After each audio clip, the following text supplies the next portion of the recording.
Good evening, friends. Tonight we'll drift into a slow and gentle journey through ancient Greek tales and the quiet art of weaving. We'll explore dusty looms, golden threads, and stories whispered by firelight in homes that stood thousands of years ago. Dim your lights, settle under your blanket. Let the noise of the day fade away like morning mist over the Mediterranean. And if this calm journey helps you relax, feel free to tap like and subscribe, only if it feels right. These aren't the loud, dramatic myths you might know.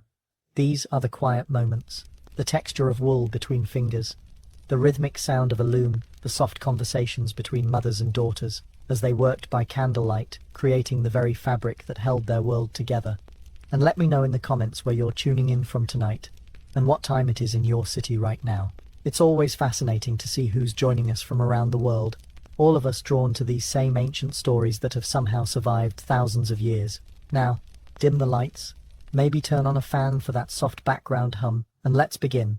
Picture a young woman sitting by her window in ancient Lydia, somewhere in what we now call Turkey. The morning light filters through olive trees outside, casting gentle shadows across her workspace. Her name is Arachne, and her fingers move across threads like a musician playing an invisible harp. Each movement is precise, almost dreamlike. She doesn't know it yet, but she's about to become one of the most famous weavers in all of human storytelling. But here's what's interesting, and this might surprise you. Arachne wasn't actually a princess in the traditional sense. The ancient Greeks called her the daughter of a humble dyer named Idamon, yet in her small town she might as well have been royalty. Why? Because of what her hands could create with simple threads. Imagine walking through the marketplace in ancient Lydia, around 700 BCE. The air smells of fresh bread, olive oil, and something else, the rich, earthy scent of dyed wool. Purple threads hang like jewels from wooden frames. Golden yellows catch the sunlight. And there, in a small shop, with clay jars lined up like soldiers, sits a teenage girl whose reputation has begun to spread far beyond her father's modest business. Arachne's daily routine would have started before dawn. Can you picture it? The cool morning air, still heavy with dew. She'd wake to the sound of roosters and the distant bleating of sheep. Her father would already be stirring the great dye vats, and the sharp smell of mordants, the chemicals that help colours stick to fabric, would fill the air. But Arachne's work was different, quieter, more magical. She would sit at her loom, a simple wooden frame that her father had built with his own hands. The warp threads, the long, vertical threads that form the foundation of any weaving, stretched like harp strings before her. And then, with movements so fluid they seemed like a slow dance, she would begin to weave. Now, here's where the story gets really interesting. The ancient sources tell us that Arachne could weave pictures, not just patterns or simple designs, but actual scenes that looked almost alive, flowers that seemed to sway in an invisible breeze, birds that appeared ready to take flight, water that looked so real, people claimed they could almost hear it babbling. But what made her truly extraordinary wasn't just skill, it was speed. While other weavers might take weeks to complete a simple tunic, Arachne could create a masterpiece in a single day. Her neighbours began to whisper that she must have supernatural help. Some said the gods themselves guided her hands. Others wondered if she had made some kind of deal with spirits of the forest. The truth, as it often is, was probably much simpler. Arachne had discovered something that modern scientists now understand: the power of what we call flow state. You know that feeling when you're doing something you love, and time seems to disappear, when your hands know exactly what to do without your mind having to think about it. That's where Arachne lived, hour after hour, day after day. Her fame began to spread in the way that news travelled in the ancient world, through merchants and travellers, through stories told at evening meals and festivals. A trader from Athens might mention the incredible weaver he'd heard about in Lydia. A sailor from Crete might describe tapestries so beautiful they made grown men weep, and slowly, like ripples spreading across a still pond, word of Arachne's gift reached further and further from her small hometown. But here's the thing about fame in the ancient world. It was dangerous. The Greeks had a word for the kind of pride that comes with exceptional skill: hubris. And hubris, they believed, always attracted the attention of the gods, not in a good way. As Arachne's reputation grew, so did her confidence. People would travel for days just to see her work. Wealthy merchants offered her gold for custom pieces. Young women begged her to teach them her secrets. And somewhere along the way, Arachne began to believe what everyone was telling her, that she was the greatest weaver who had ever lived. The ancient storytellers tell us that visitors would watch Arachne work, and declare that surely she must have been taught by Athena herself, the goddess of wisdom and crafts. It was meant as the highest compliment imaginable. To be compared to a goddess was like being compared to perfection itself. But Arachne's response was the kind of response that makes you want to reach back through time and whisper, "No, don't say that." She would smile, perhaps a bit too proudly, and reply that she had learned nothing from Athena. In fact, she claimed she was so skilled that she could outweave the goddess herself. Now, you might wonder how seriously people took such claims. After all, the gods were a very real presence in ancient Greek life. They weren't just stories or symbols. They were active participants in the daily world. When storms came, Poseidon was angry. When crops failed, Demeter was grieving. When someone showed unusual skill in crafts, it was often seen as a gift from Athena. So when Arachne claimed she could surpass a goddess, it wasn't just boastful, it was revolutionary. It was like claiming you could run faster than the wind, or shine brighter than the sun. It challenged the very order of the universe. As winter gave way to spring in Lydia, Arachne continued her work, unaware that her words were about to change everything. She would sit at her loom each morning, her fingers dancing through threads of gold and crimson and deep ocean blue. The patterns she created grew more complex, more beautiful, more impossible with each passing day. Local shepherds would sometimes pause outside her workshop, leaning on their staffs to watch through the open doorway. Children would press their faces to the gaps between wooden planks, trying to catch a glimpse of magic in action. Even the local priest of Athena, an old man with kind eyes and weathered hands, would stop by occasionally, always leaving with a troubled expression. What none of them knew was that the goddess herself had been listening. In the ancient Greek understanding of the world, the gods heard everything, every prayer, every boast, every whispered secret, and Athena, goddess of wisdom and weaving, had heard every word of Arachne's proud claims. The stage was being set for a contest that would echo through literature for thousands of years, a contest between mortal skill and divine power, between human pride and cosmic order, between a young woman who had discovered her gift and the goddess who had created the very concept of weaving itself. But as our first evening winds to a close, Arachne sits peacefully at her loom, unaware of what's coming. The evening light grows golden and warm. Her latest creation, a tapestry showing the metamorphosis of butterflies, seems to flutter with life. Tomorrow will bring visitors, as always. More praise, more gold, more whispered comparisons to the divine. What she doesn't know is that tomorrow will also bring a visitor, unlike any other. An old woman with surprisingly steady hands and eyes that seem to hold depths of ancient wisdom. A woman who will offer her one last chance to show humility, to step back from the edge of a cliff she doesn't even see approaching. But we're getting ahead of ourselves. For now, there's just the quiet rhythm of the loom, the soft whisper of threads sliding through practiced fingers, and a young woman whose talent has begun to outgrow the boundaries of the mortal world. What happens when human skill reaches for the divine? What price does perfection demand? These questions hang in the air like threads waiting to be woven into the larger tapestry of her story. As Arachne's story spreads like honey through warm bread, let's step back and explore the world she lived in. A world where the soft click of shuttles and the gentle tension of threads were the heartbeat of entire communities. You see, Arachne wasn't working in isolation. She was part of an incredible network of textile production that transformed not just wool into cloth, but entire regions into centers of wealth and power. Imagine walking through the streets of ancient Sardis, the capital of Lydia, around the time when Arachne's fame was beginning to bloom. The morning mist clings to red-tiled roofs, and somewhere in the distance, you can hear the rhythmic sound that defined these neighborhoods. Thack, thack, thack, thack, thack. It's the sound of dozens of looms working in harmony, like a giant wooden orchestra playing the song of daily life. The loom houses of Lydia weren't grand buildings.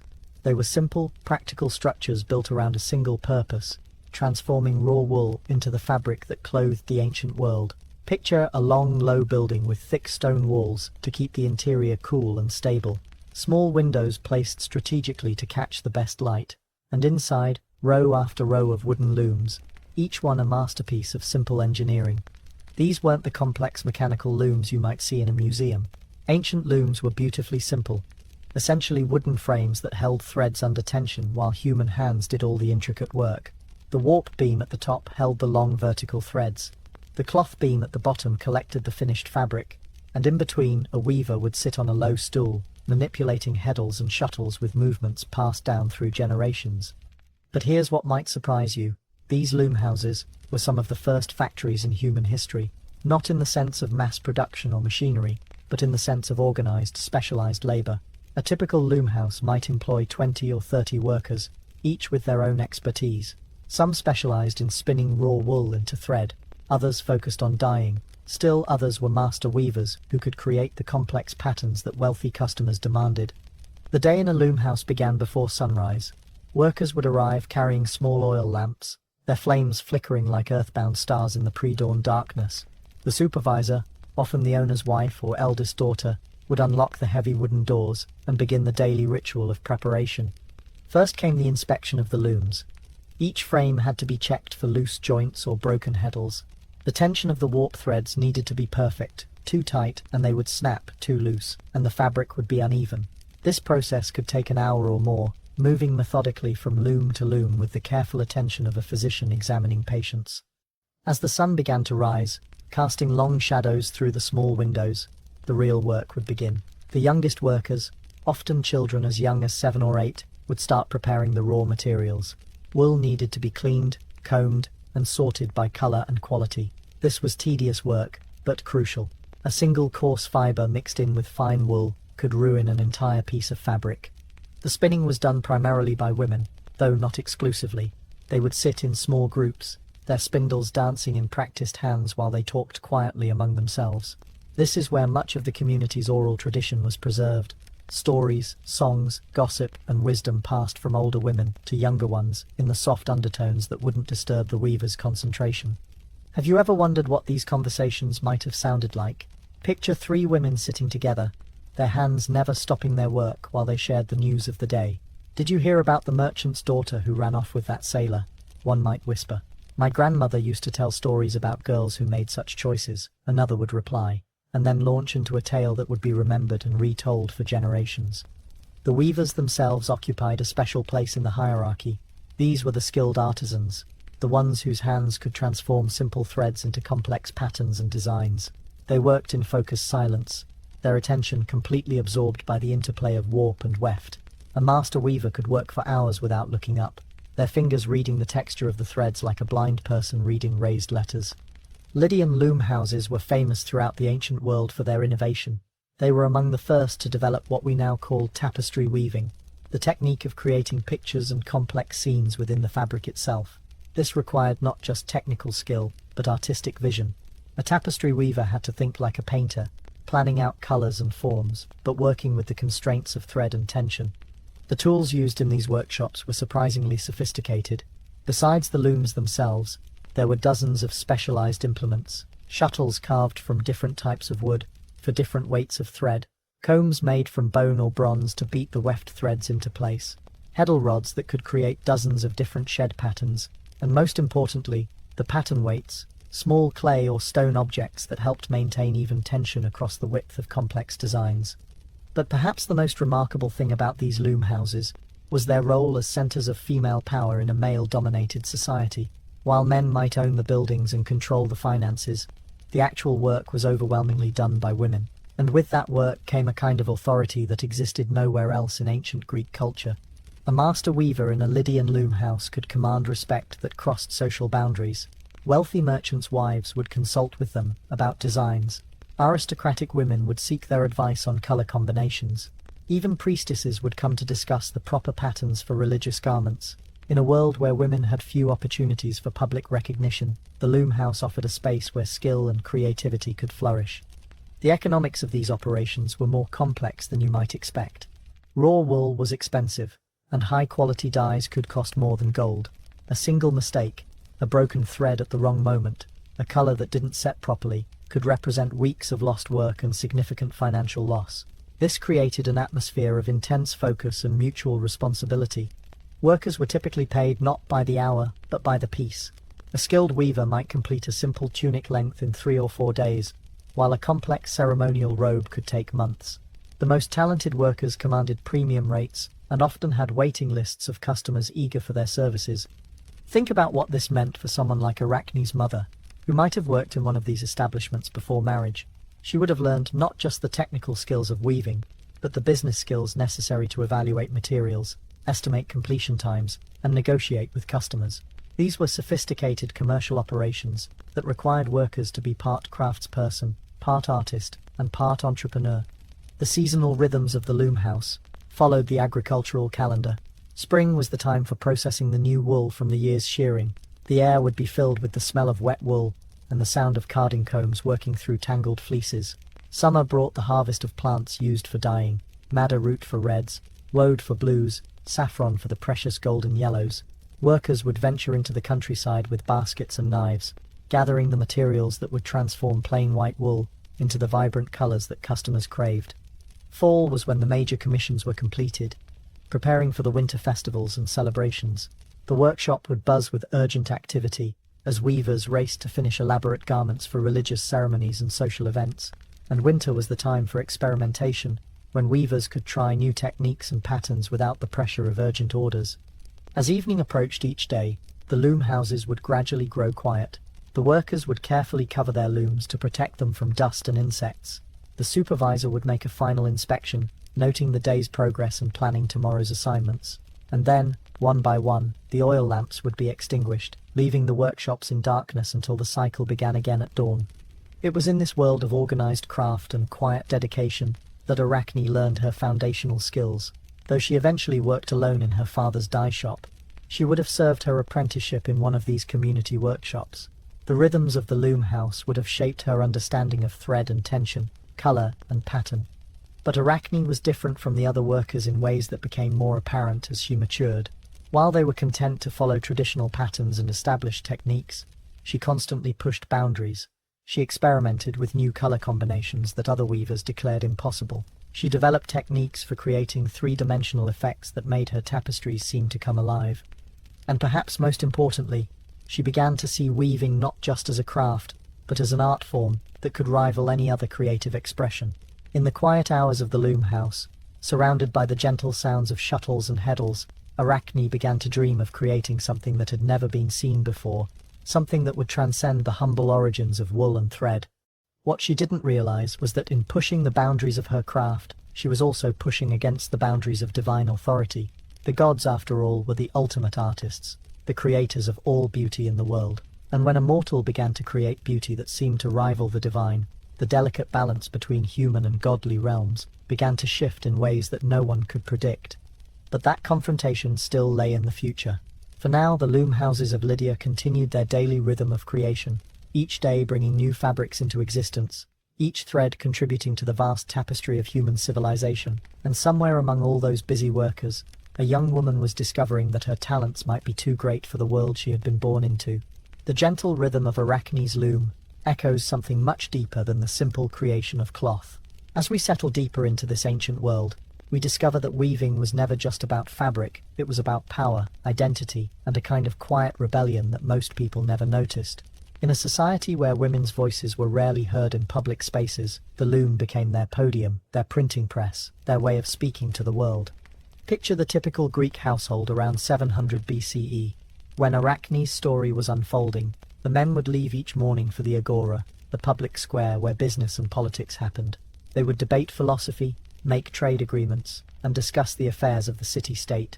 Their voices would carry across stone courtyards, full of authority and confidence. Meanwhile, the women would remain in the inner courtyards of their homes, seemingly occupied with domestic tasks that appeared humble and unremarkable. But appearances, as the Greeks well knew, could be deeply deceiving. While the men talked, the women wove, and in their weaving they controlled something that the men, for all their public authority, could never fully grasp: the economic heartbeat of the household. Every thread that passed through their fingers represented value, sometimes more value than all the silver coins their husbands might earn in a month of public business. Here's something that might surprise you. In ancient Greece, a single high-quality cloak could cost as much as a year's wages for a skilled craftsman. A ceremonial robe with gold thread could represent the price of a small house. And these weren't items that could be mass-produced or quickly replaced. Each piece required months of careful work, specialized knowledge, and access to expensive materials. The women who controlled this production weren't just making pretty decorations. They were managing what economists would now recognize as a complex supply chain and manufacturing process.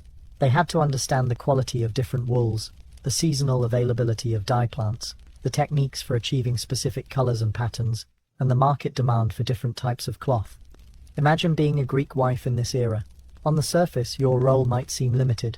You couldn't vote, couldn't speak in the assembly, couldn't own property in your own name. But in the quiet space of your weaving room, you controlled decisions that could make or break your family's financial future. You decided which commissions to accept, how to allocate expensive materials, when to experiment with new techniques that might increase your family's reputation and income. But the power of weaving went far beyond economics. In Greek culture, certain types of cloth carried deep religious and social significance. The peplus, the sacred robe woven for the goddess Athena during the Panathenaic festival, was considered one of the most important religious artifacts in Athens. The women who wove this garment weren't just craftspeople, they were priestesses participating in one of the city's most sacred rituals. Can you imagine the honor and responsibility that came with being chosen for such work? These women would spend months preparing, purifying themselves through ritual and prayer, learning the ancient patterns that had been passed down for generations. When they sat at their looms, they weren't just creating fabric, they were maintaining the spiritual connection between their city and its patron goddess. Similarly, the household textiles that women created weren't just functional items, they were loaded with symbolic meaning that everyone in the community could read and understand. The patterns woven into a bride's wedding garments told the story of her family's history and social status. Geometric designs might reference ancient tribal symbols, connecting the wearer to ancestral traditions that stretched back centuries. The color combinations spoke of regional identity, religious devotion, and economic prosperity. The designs on a child's first formal tunic might include protective symbols meant to ward off evil spirits. Even simple everyday clothing carried messages about the wearer's identity, wealth, and place in the community. A woman who dressed her family in elegant, well-made garments was making a statement about their prosperity and her own skill. A mother who chose certain patterns for her children's clothes was passing down cultural knowledge and family traditions. This is where women exercised a kind of power that was largely invisible to the male-dominated public sphere. Through their choices of color, pattern, and design, they shaped how their families were perceived by the community. A wife could enhance her husband's reputation by clothing him in garments that spoke of elegance and success. A mother could demonstrate her family's religious devotion through the sacred symbols she incorporated into their clothing. And they could do all of this without ever stepping into the public spaces where men held official authority. The Greek language itself reveals the importance of this feminine domain. The word economy comes from oikonomia, literally household management, and household management in ancient Greece meant textile production. The woman who managed a household's weaving operation was called the oikonomos, the economist of the family. She was responsible for budgeting raw materials, scheduling production, managing workers, and ensuring that the family's textile needs were met efficiently and economically. But weaving offered women something else that was perhaps even more valuable than economic power: intellectual stimulation and creative expression. While men debated abstract philosophy in the public squares, women were solving complex technical problems at their looms. How do you create the effect of depth and shadow using only colored threads? How do you engineer a fabric that will drape properly while also displaying an intricate pattern? How do you coordinate the work of multiple weavers to create a single large tapestry? These weren't simple questions, and they required the kind of systematic thinking and creative problem-solving that we might associate with engineering or architecture. The master weavers of ancient Greece were, in their own way, as intellectually sophisticated as any philosopher or mathematician. They understood principles of geometry, color theory, and structural engineering that wouldn't be formally documented by male scholars for centuries. Think about what this meant for a brilliant woman like Arachne. In the public world, her intelligence and creativity would have had few outlets. She couldn't study in the schools that trained young men in rhetoric and philosophy. She couldn't participate in the scientific discussions that took place in the gymnasia. But at her loom she could explore ideas and express insights that challenged conventional thinking in ways that were both subtle and profound. And then there was the social aspect of weaving, which created networks of female cooperation and knowledge sharing that existed parallel to the male public world.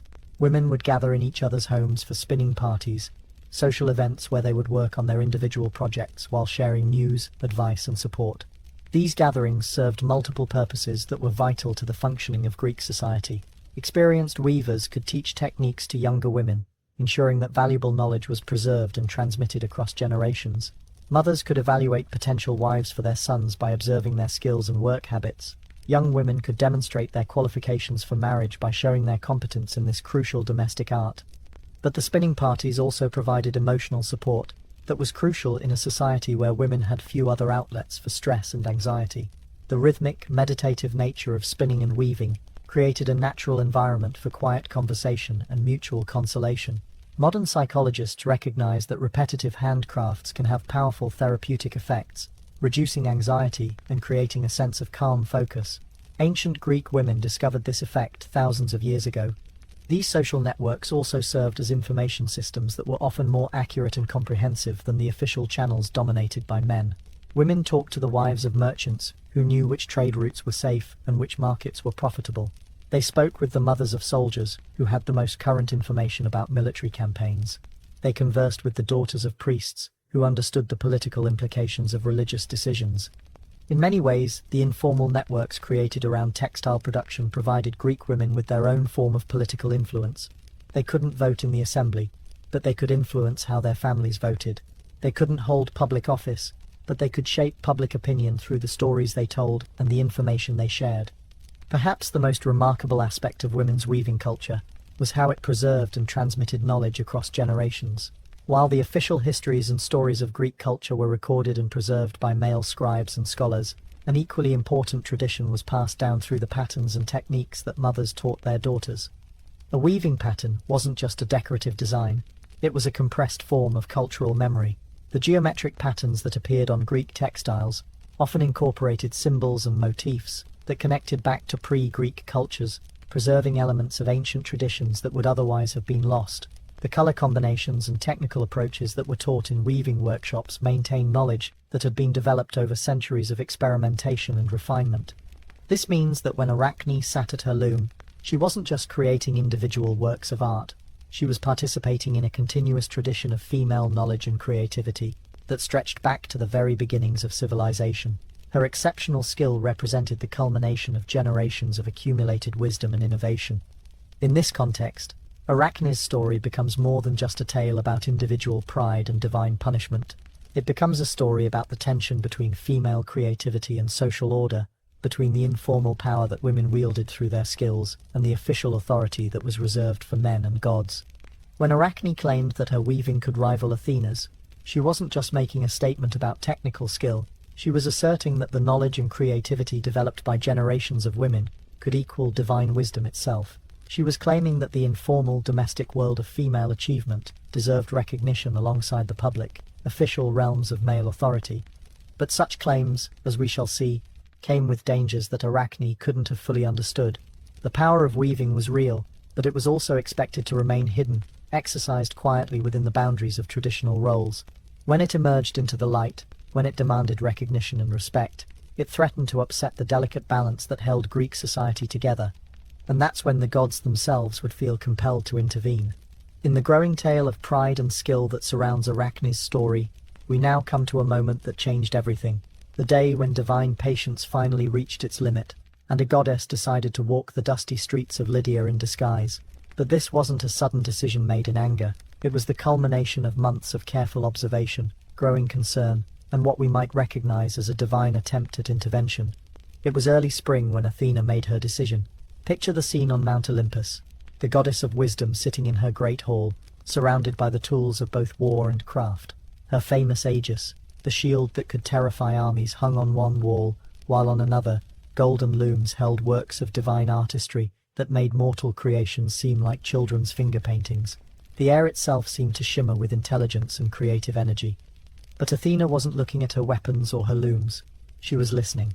And what she heard, carried on the winds that brought news from every corner of the mortal world, were the continuing boasts of a young weaver who claimed she needed no divine instruction, no celestial inspiration, who claimed, in fact, that she could outweave the very goddess who had invented the craft. Now, here's something interesting about the Greek gods. They weren't like the remote, mysterious deities of some other religions. They were personalities, complex, emotional beings who could feel insulted, curious, or amused just like mortals. They had their own relationships, their own conflicts, their own moments of doubt and certainty, and Athena, goddess of wisdom though she was, had heard enough. But wisdom, true wisdom, doesn't act in haste. Athena had watched civilizations rise and fall. She had seen countless mortals make claims they couldn't support, issue challenges they couldn't meet. Most of the time, Such boasts resolved themselves without divine intervention. Pride led to mistakes, mistakes led to humiliation, and the natural order restored itself without anyone needing to learn harsh lessons about the limits of mortal ability. This case was different, though. Arachne's skill really was extraordinary. Her work really did approach the level of divine craftsmanship, and her influence was growing in ways that could potentially destabilize the careful balance between mortal achievement and divine authority. The morning she decided to intervene dawned clear and bright over Lydia. Arachne woke as usual to the sound of her father stirring the dye vats in the courtyard below. The smell of mordants and brewing colours drifted up to her small window, familiar and comforting as a mother's lullaby.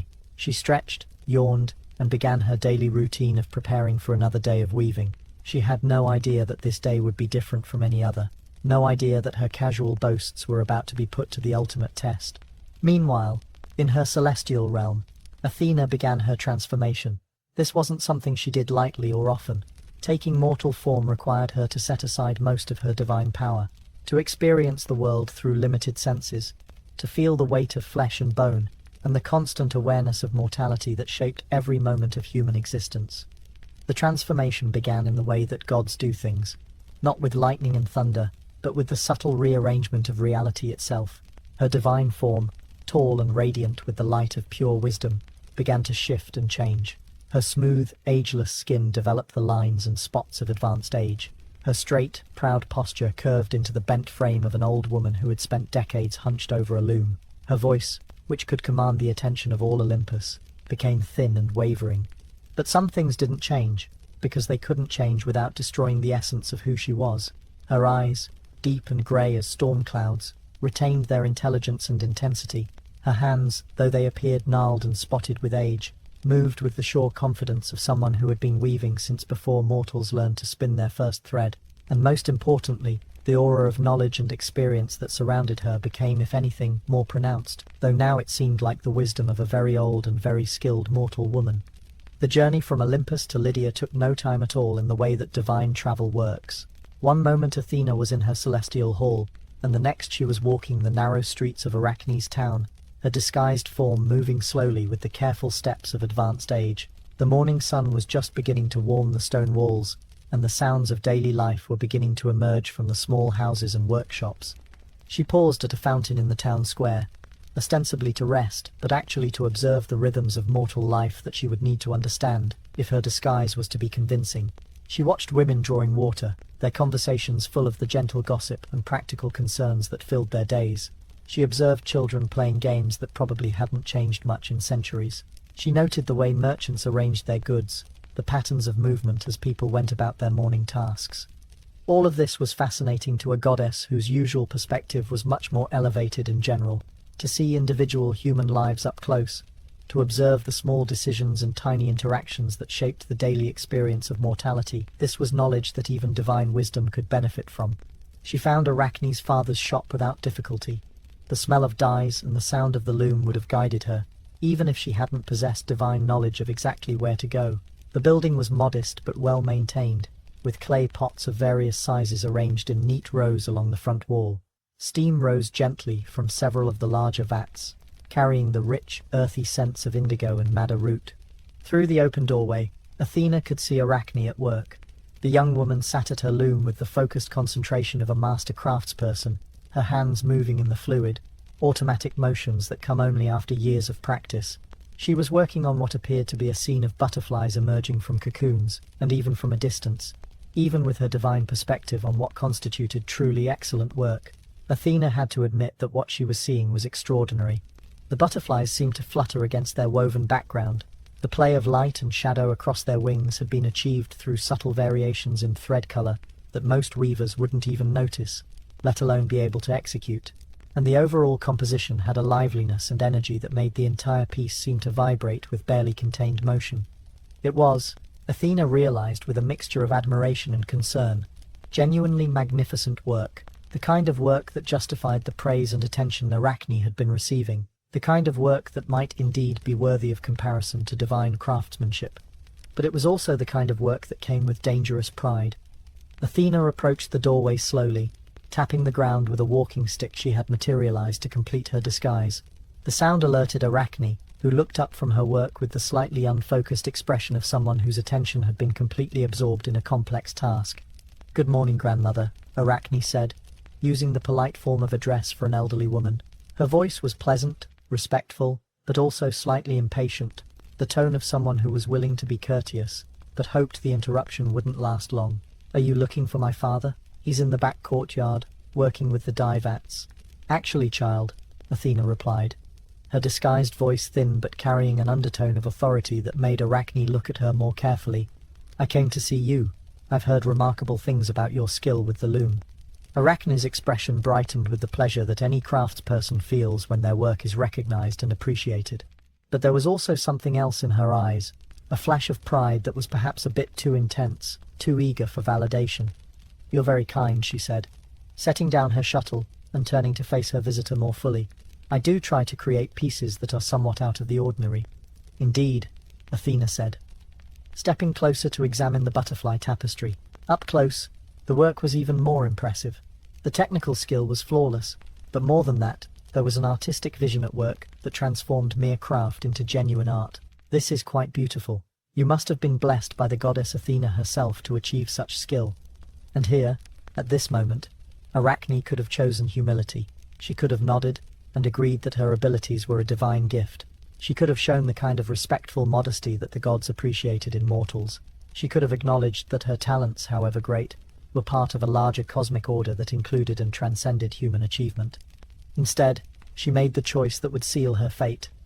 "Oh no," Arachne said, with a light laugh that carried just a hint of scorn. "I learned this all on my own. My father taught me the basics of working with dyes, but everything else, all the really important techniques, I figured out through my own experimentation and practice. In fact, I sometimes think I could teach Athena a thing or two about weaving. My work is quite as good as hers, perhaps better." The old woman standing in the doorway went very still. For just a moment, her grey eyes seemed to flash with an inner light that was definitely not mortal. The air around her seemed to crackle with barely contained energy, but her voice, when she spoke, remained calm and measured. "That's quite a claim, child. Are you certain you want to make it? The gods, I'm told, sometimes take offense at such comparisons." Arachne shrugged, turning back to her loom with the casual confidence of someone who had never experienced real divine displeasure. "Let them take offense. If Athena thinks she can weave better than I can, she's welcome to prove it. I'd welcome the chance to show her what mortal hands can accomplish when they're guided by real skill and creativity rather than just divine privilege." The words hung in the air like a challenge thrown down before the gods themselves, and in a way, that's exactly what they were. Athena stood in the doorway for a long moment, watching the young woman return to her work with apparently complete unconcern. This was her last chance to offer mercy, to find a way to resolve this situation without the kind of dramatic intervention that gods preferred to avoid when possible. She had come here hoping to find a way to guide Arachne back to appropriate humility without having to resort to punishment. "Child," she said finally, her voice carrying a weight of centuries and infinite patience, "I am much older than you, and I have seen many talented craftspeople in my time. The very best of them understood that their gifts came with responsibilities. Pride in one's work is natural and healthy, but pride that challenges the gods themselves, that path leads only to sorrow." Arachne paused in her weaving, but didn't turn around. When she spoke, her voice carried a stubborn determination that was both admirable and tragic. "With respect, grandmother, I think you worry too much about the gods. They have their realm, and I have mine. My realm is the loom, and here I am supreme. I've never seen any evidence that divine weaving is superior to what human hands can create. If the gods want my respect in this area, they'll have to earn it by demonstrating their superiority, not just by demanding acknowledgement of it." That was the moment when Athena's patience finally ended.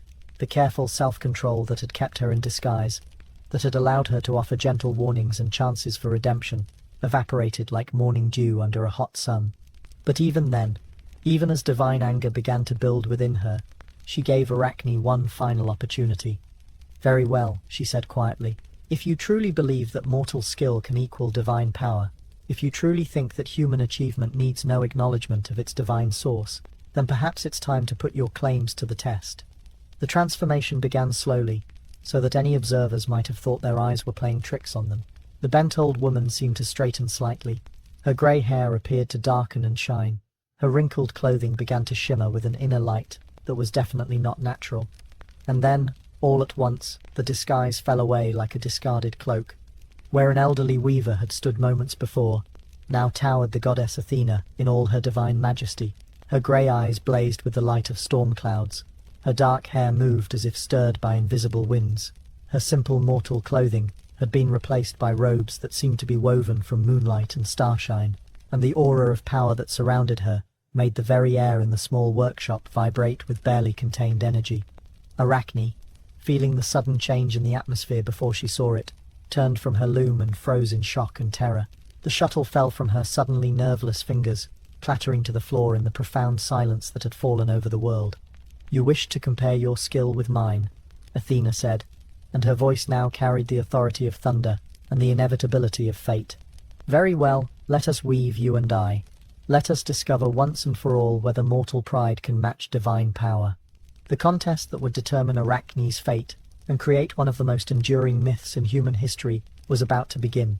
The silence that followed Athena's revelation seemed to stretch like a held breath across the small workshop. You could feel the weight of divine presence pressing down on everything.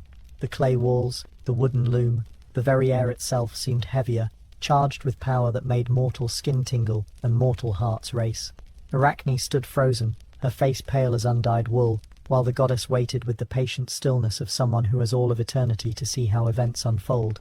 But here's something remarkable about Arachne, something that explains why her story has fascinated people for thousands of years. Even faced with divine presence, even knowing that her boastful words had summoned a goddess to her father's humble shop, she didn't collapse in terror or beg for forgiveness. The initial shock passed through her like a wave, leaving her shaken but not broken. Instead, after a moment that seemed to last forever, she straightened her shoulders and looked directly into Athena's storm-grey eyes. When she spoke, her voice trembled slightly, but it was steady enough to carry the words that would seal her fate. "I accept your challenge," she said. "Let us weave." What happened next was like nothing that had ever occurred in the mortal world before.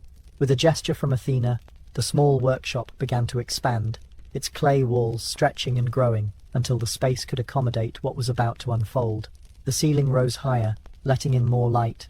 The floor became perfectly level, polished, smooth as glass. The simple wooden beams overhead transformed into elegant columns that seemed to hold up the sky itself. And in the center of this transformed space, two identical looms appeared, each one a masterpiece of construction that made Arachne's original equipment look like a child's toy. These weren't ordinary looms. The wood seemed to glow with an inner warmth, as if each beam and joint contained captured sunlight. The heddles moved with perfect smoothness, making no sound as they shifted. The frames were perfectly balanced, responding to the slightest touch with precision that no mortal craftsman could achieve. The threads that appeared on each loom were beyond anything a mortal weaver had ever worked with. There was wool so fine it seemed to capture and hold light within its fibers, silk that shimmered like water, changing color as it moved, gold thread that pulsed with its own gentle radiance, silver that seemed to contain moonbeams, and colors. Oh, the colors were beyond description. Blues deeper than the ocean at midnight, reds more vivid than blood or roses, purples that seemed to hold the mystery of twilight itself. But the most extraordinary thing wasn't the equipment or the materials. It was the audience that began to materialize around the edges of the workshop. Word of the contest had somehow spread instantly through both mortal and divine realms. Local townspeople pressed against the expanded walls, their faces filled with awe and terror as they tried to comprehend what they were witnessing. In the shadows, barely visible to mortal eyes, other gods flickered in and out of sight like figures glimpsed in peripheral vision. Apollo was there, his golden lyre silent for once, as he watched with the interested expression of someone who understood the importance of artistic competition. Artemis stood in a corner, her silver bow unstrung, her usual restless energy stilled by curiosity about how this unprecedented contest would unfold. Even mighty Zeus himself appeared briefly, watching from the doorway with the expression of a father who wasn't quite sure whether to be proud or concerned about his daughter's decision to engage in this very public test of divine authority. Athena took her place at one loom, her divine form seeming perfectly at home with the familiar tools of weaving. Despite her anger, despite the cosmic significance of what was about to happen, there was something almost peaceful in the way she settled herself before the great frame. This was, after all, her domain, the space where wisdom and skill came together to create beauty. Arachne approached the other loom more hesitantly, but as soon as her hands touched the smooth wood of the frame, some of her confidence returned.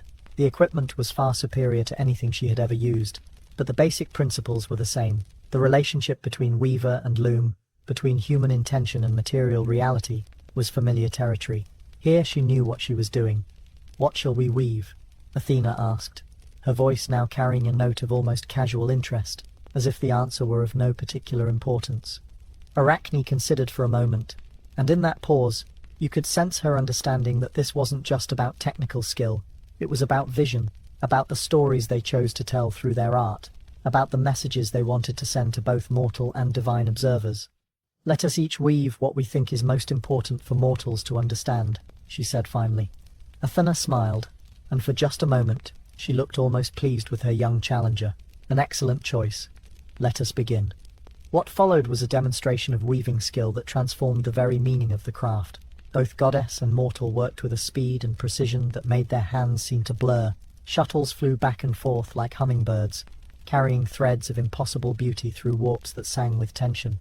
The sound was like music, a rhythmic symphony of wood and thread and creative intention that seemed to make the air itself vibrate with harmony. Athena's tapestry began to take shape first, and its subject matter was clearly intended as a lesson. She wove scenes of the gods in all their majesty and power, Zeus hurling thunderbolts that seemed to crackle with real electricity, Poseidon commanding seas that appeared to move and foam within the constraints of woven thread, Apollo driving the chariot of the sun across a sky that glowed with captured light. But more importantly, she wove scenes of what happened to mortals who challenged divine authority. In one corner, she showed Niobe weeping over her dead children, punished for boasting that she had more offspring than the goddess Leto. The tears on Niobe's face seemed wet, real, heartbreaking in their captured grief. In another section, she depicted Marsyas being flayed alive for challenging Apollo to a musical contest, the agony in his expression so vivid that observers had to look away. Around the border, she wove smaller scenes of mortals learning proper humility, farmers offering the first fruits of their harvest to the gods, brides making sacrifices for divine blessing on their marriages, young men dedicating their athletic victories to divine patrons, and in response to these acts of proper respect, the gods bestowed gifts of prosperity, wisdom, and protection. The message was clear: know your place, respect the gods, accept the natural order of the universe, and you will be blessed. Challenge divine authority, and you will be destroyed. But Arachne's tapestry told a very different story. She too wove scenes of the gods, but her gods were not the majestic, benevolent rulers that Athena depicted. Instead, Arachne chose to show the gods at their most human, their most flawed, their most morally questionable. She wove Zeus transforming himself into a bull to seduce Europa, the deception and force involved in the encounter rendered with uncomfortable honesty. She showed him as a swan pursuing Leda, the violence of the assault barely disguised by the beauty of the transformation. She depicted Poseidon as a horse pursuing the unwilling Demeter, who had transformed herself to escape his advances. She showed Apollo's pursuit of Daphne, who had to transform herself into a tree to escape his unwanted attention, the terror and desperation in the nymph's face heartbreakingly clear. She wove Dionysus's conquest of various mortals, the line between celebration and violation deliberately blurred. Her message was equally clear: the gods claim moral authority over mortals, but their own behavior is often worse than anything humans do. They demand respect and obedience, but they don't live by the same standards they impose on others. As both tapestries neared completion, the tension in the transformed workshop became almost unbearable. The mortal observers pressed closer, trying to see every detail of the competing works while simultaneously fearing the implications of what they were witnessing. The divine audience watched with expressions ranging from fascination to concern to outright alarm at Arachne's bold subject matter. From a purely technical standpoint, both tapestries were flawless. Athena's work displayed the perfection that comes from divine knowledge and unlimited skill. Every thread was exactly where it should be, every colour precisely the right shade, every figure perfectly proportioned and rendered with mathematical precision. It was, without question, a masterpiece of the weaver's art. But Arachne's work was something else entirely. It had all the technical perfection of Athena's piece. The goddess herself couldn't find fault with the craftsmanship, but it also had something that divine work sometimes lacked: raw emotional power that seemed to pulse with life itself. Her figures seemed to breathe with passion and pain. Her colours vibrated with feeling. Her composition told its challenging story with a directness and honesty that was breathtaking in its audacity. When both weavers finally stepped back from their completed works, a profound silence fell over the assembled crowd. Everyone, mortal and divine alike, stared at the two tapestries, trying to process what they were seeing, trying to understand the implications of what had just been created. Athena studied Arachne's work for a long moment, her expression unreadable. Then she walked slowly around both looms, examining every detail of both tapestries with the critical eye of a master craftsperson who understood exactly what had been accomplished here. The silence stretched on, broken only by the soft whisper of her robes and the distant sound of normal life continuing outside the magical workspace. Finally she spoke, and her voice carried a note of something that might have been grudging respect. "Your technical skill," she said to Arachne, "is indeed extraordinary. Perhaps it does equal my own." A murmur ran through the crowd of observers. For a goddess to admit that a mortal had matched divine ability was unprecedented, revolutionary, earth-shaking in its implications. But Athena wasn't finished. However, she continued, and now her voice hardened with divine authority that made the air itself seem to crystallize around her words. "Skill without wisdom is meaningless. Art without respect for proper order is dangerous. You have proven that mortal hands can match divine technique, but you have also proven that mortal judgment cannot be trusted with such power." She raised her hand, and divine energy began to crackle around her fingers like captured lightning. "You wished to weave forever, to make your art the center of your existence. Very well, I grant your wish, but not in the way you intended." What happened next would echo through literature and art for thousands of years, becoming one of the most powerful and disturbing transformation myths in human culture. But as we reach this crucial moment in Arachne's story, we must ask ourselves, was this justice or revenge? Was Athena protecting the cosmic order, or simply punishing someone who had dared to equal her own abilities? And perhaps most importantly, what does it mean when someone achieves perfect skill but loses their humanity in the process? Is there a price that's too high to pay for artistic immortality? These questions hang in the air like threads waiting to be woven into the larger tapestry of meaning that gives stories their power to move us across the centuries. As Athena's divine energy crackles through the air around Arachne's frozen form, we pause to consider a word that shaped every aspect of ancient Greek thinking, a word that explains not just this moment of transformation, but the entire moral universe in which these stories took place. Understanding this concept is like finding the key that unlocks the deeper meaning of countless Greek myths. Hubris. You've probably heard it translated as pride or arrogance, but those simple definitions miss something crucial about what the Greeks really meant. Hubris wasn't just thinking highly of yourself, it was something far more specific and far more dangerous. It was a violation of cosmic order so fundamental that it threatened the stability of existence itself.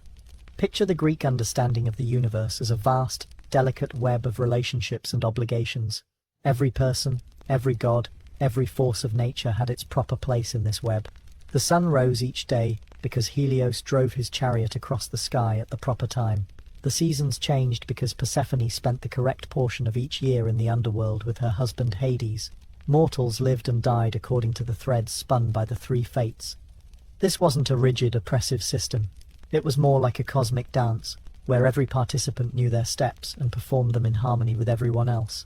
The beauty of existence came from this harmony, this sense that everything had its place and purpose, and at the heart of this dance was the principle that each being, mortal or divine, should act according to their nature and their role. Hubris, then, was the act of stepping out of your proper place in this cosmic order. It was claiming a role that belonged to someone else, or trying to exceed the natural limits of your position in the universal hierarchy. And the Greeks believed that hubris always, inevitably, led to nemesis, divine retribution that restored the proper balance. But here's what makes Arachne's story so complex and fascinating. Her hubris wasn't simple boastfulness or vanity. She had genuinely achieved something extraordinary. Her skill really was comparable to Athena's. Her artistic vision really was profound and original. So was her punishment just? Or was it an example of the gods protecting their privileged position against legitimate mortal achievement? To understand this, we need to look at other examples of hubris in Greek stories, because they reveal patterns that help us understand what the Greeks thought was really at stake when mortals challenged divine authority. Take Icarus, who flew too close to the sun with his artificial wings. On the surface, this might seem like a simple story about reckless behavior, a young man who ignored his father's warnings and paid the price for his impulsiveness. But the Greeks saw something deeper. Icarus's hubris wasn't just reckless behavior, It was the attempt to transcend the fundamental limitation of human nature. Humans were earthbound creatures, tied to the solid reality of stone and soil. By trying to soar through the realm of the gods, Icarus violated the basic order of existence. Or consider Tantalus, who was punished with eternal hunger and thirst for stealing ambrosia from the gods and serving his own son as food at a divine banquet. His hubris wasn't just theft or murder, it was the attempt to blur the absolute distinction between mortal and divine, sacred and profane. By bringing divine food to mortals and offering mortal flesh to gods, he threatened the categories that kept the universe organized and comprehensible. In each case, the punishment wasn't just revenge, it was a cosmic correction, a restoration of proper boundaries. The Greeks saw these stories not as arbitrary divine cruelty, but as natural consequences, as inevitable as water flowing downhill. Challenge the fundamental order of things, and that order will assert itself to restore balance. So what about Arachne? What exactly was her hubris? And why did it require such dramatic correction? On one level, her hubris was obvious. She claimed to equal or surpass a goddess in the goddess's own domain. In Greek thinking, the gods weren't just powerful beings who happened to be good at certain things. They were the living embodiments of the forces and principles they represented. Athena wasn't just skilled at weaving. She was weaving in the same way that Poseidon was the sea and Apollo was the sun. For a mortal to claim superiority to Athena in weaving was like claiming to be more ocean-like than the ocean itself. But there's a deeper level to Arachne's hubris, one that becomes clear when we look at what she chose to weave in her contest with the goddess. Her tapestry didn't just demonstrate technical skill, it made a moral argument. It suggested that the gods, despite their power and authority, were no better than mortals in their behavior, and perhaps worse. This was hubris in its most dangerous form. Not just the claim to equal divine ability, but the claim to judge divine conduct. Arachne was asserting that mortal moral standards should apply to the gods themselves. She was, in effect, putting herself in the position of a judge over the entire cosmic order.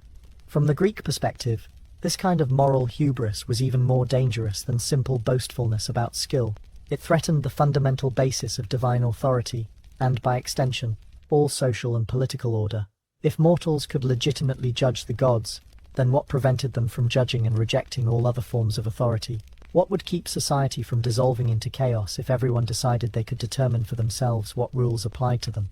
But here's where the story becomes truly fascinating and morally complex. Arachne's moral criticism of the gods wasn't entirely wrong. The stories she wove into her tapestry were accurate representations of divine behavior as described in Greek mythology. Zeus really did seduce mortal women through deception and force. Poseidon really did pursue unwilling victims. The gods really were often petty, vengeful, and driven by the same passions that motivated mortals. So Arachne's hubris contained a paradox. She was being punished for telling the truth, but telling the truth in a way that challenged the social and cosmic order. Her punishment wasn't about the accuracy of her claims, but about her presumption in making them. This paradox reveals something important about how the Greeks understood the relationship between truth and authority. They didn't believe that authority was necessarily based on moral superiority. The gods ruled not because they were more virtuous than mortals, but because they were more powerful and because their rule was necessary for cosmic stability. From this perspective, Arachne's hubris wasn't her failure to recognize divine virtue, but her failure to recognize divine necessity. The gods might be flawed, but they were also indispensable. Challenge their authority, and you challenge the stability of existence itself.